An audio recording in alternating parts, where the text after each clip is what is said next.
Right, Mahmood, yeah, 24, yeah, currently living in Chadderton. And I'm going to say it, I'm not going to say the place, in a hotel. You've been here 2 months, haven't you, Mahmood? You've already told her you know it's illegal because she's under 18, right? And then you tried removing a message, but too late, dickhead. Okay? You said you are only 14. It was mentioned numerous times. You mentioned it back. Don't say you can't understand. You know everything, right?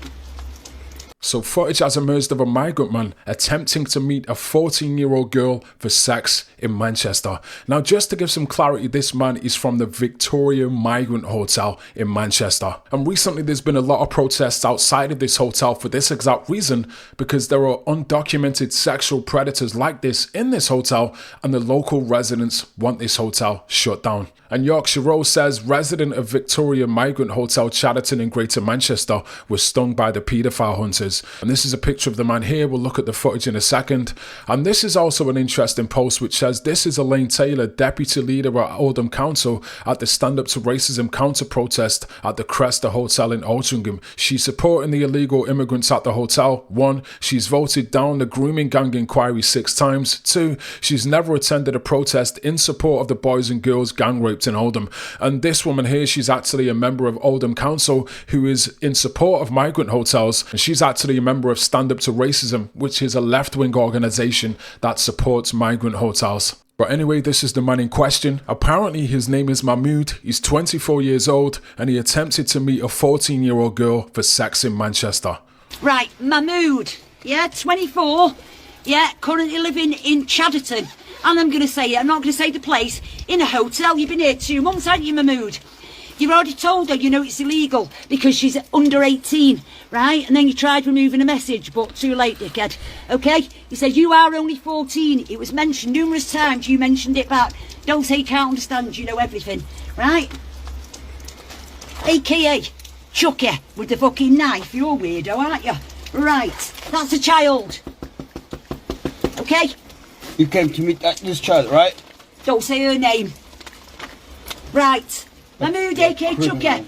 First, sexual communications with a child between the ages of 13 to 15. Number 2, facilitating a meet for the purpose Don't move your fucking leg. Yeah? Mahmood, she I'm in a told you. fucking mood with you. Mahmood, Fucking eyeball, you evil. she told you she was 14 years of age. You don't have to say how, but you had proof that she was 14. You said you would kiss her. You wanted her to wear lipstick. You said you were scared as it was illegal, right? This is what gets her remand, because I get you to say that. I'm not stupid, right? You told her she was too young for sex. You've not got me on, have you? Yes. You told her you wanted to give her a massage. You kept asking to meet straight away. You said sex will hurt you, but you will try. First day we take the blood out with my penis, so the second day is more enjoyable, okay? I won't throw my milk in, you call it milk, you lot, as if I put my milk in, it'll get you pregnant. When I put my dick in your P-U-S-S-Y, the meow, okay, it will clear blood. Then you said, we're going to both shower together. You told her, I don't want to get arrested. Numerous times you told her she was the meow, okay, it will clear blood. Then you said, we're going to both shower together. You told her, like milk, you lot.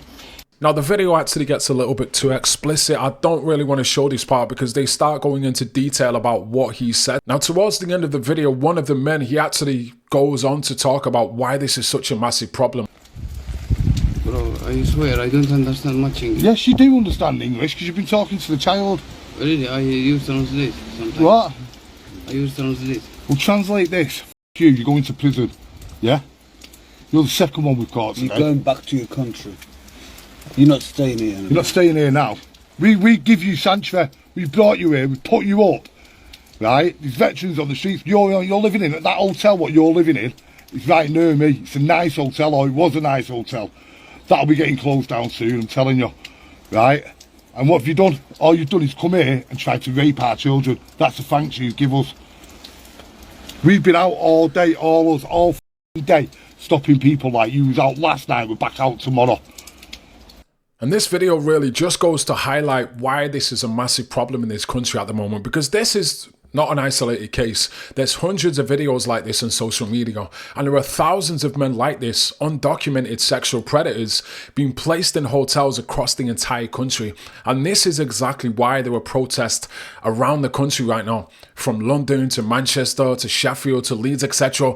These incidents are happening all over the country to parents and children and women around this country. This is why I'm making this video, to create awareness and to bring this to people's attention, because it is a serious crisis in the UK right now. Now, this weekend, another video emerged of another illegal migrant in a hotel in Chesterfield exposing himself and threatening people with a weapon at the hotel. Now, Joe McCain says this is the video of the illegal migrant that was arrested yesterday at the Sandpiper Hotel in Chesterfield. He is very abusing and exposes himself several times. He doesn't care that it's broad daylight on a Saturday afternoon and there could be children around. He's been arrested and held until Monday, apparently. Yeah, do it.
What an absolutely disgusting person. And you know, this just goes to highlight, you know, the problem with these hotels. And this particular incident of a man exposing himself, this actually happened recently when I was at a protest at the Manchester South Hotel in Fallowfield. A man in the hotel, he actually exposed himself and started relieving himself at the window. There was actually women and children at the protest outside of the window. So it just goes to show that these men do not give a F. Now, video emerged of the police actually reacting to this situation, and here's what they had to say. Unless you've got a reason to be here, I'll politely ask you to wait at the curb line. If you come in to give some evidence, fantastic, thank you very much for your cooperation. And we're now also all leaving. Yeah, we're all leaving as well. He has definitely been arrested though, hasn't he? I promise you, I can't lie. Right, thank you. Can't lie, you're the police. What are you on about? No. Another thing as well, this just goes to show like the work that YouTube channels are doing at the moment. A lot of YouTube channels are actually doing the police's work. We're the ones that investigate these incidents. We're the ones that record them and bring awareness to them. And we literally should be getting paid by the government. The government should be paying YouTube auditors at least 100 grand a year, because these YouTube channels, they're saving a lot of police investigation time. They literally save the police money and time by creating evidence and catching criminals in the act of what they've been doing. And you know, a lot of these migrant hotels, they hide the footage. They don't want their hotels to look bad, but YouTube auditors actually capture it live in action, so it's completely undeniable, and it forces the police to act upon it. And also, most importantly, it makes the country a safer place, because these men are being taken off the streets. A final update I want to bring to your attention. This was posted by a lady called Julie Murgatroyd in Radcliffe in Manchester, and this says, warning, parents of teenage daughters in Radcliffe, please be aware of these guys there. Stop teenage girl asking them inappropriate questions. The first picture is the guy who stopped one of my nieces, and her friend, the second, is a guy who stops a friend's daughter a few weeks ago. Please tell your kids not to walk alone, thank you. She contacted the police and they said they can't stop them from talking to people. An absolute joke. And this is the image of one of the men here. This is, it looks like the banana path in Radcliffe, if I'm not mistaken. So that's the first picture there. And then this is the second picture of the other individual in Radcliffe. So apparently these men are approaching young girls in Radcliffe, teenage girls in Radcliffe, To me, they do look like migrants. It's possible they could be born in England, but they look like migrants to me because this particular area, it has been said there is supposed to be a campsite in this area apparently. Migrants camping out on the banana path is what I've been told. In terms of the sexual crimes being committed by migrants from the migrant hotels, it's getting out of hand over the last couple of months. There's countless incidents of this stuff happening. The biggest story was, of course, the migrant man from the Bell Hotel in Epping who tried to make sexual advances towards a 14-year-old girl. Then we had the 2 Afghan men who raped a 12-year-old girl in Nuneaton. We had the man in Sheffield who was sexually assaulted a girl in the street. We've got this guy trying to meet a 14-year-old girl. There's thousands of stories like this in the UK. You cannot keep track of them, and our streets and our communities are getting less and less safe every single day, and it's getting out of control now, and the government needs to shut these hotels down as soon as possible.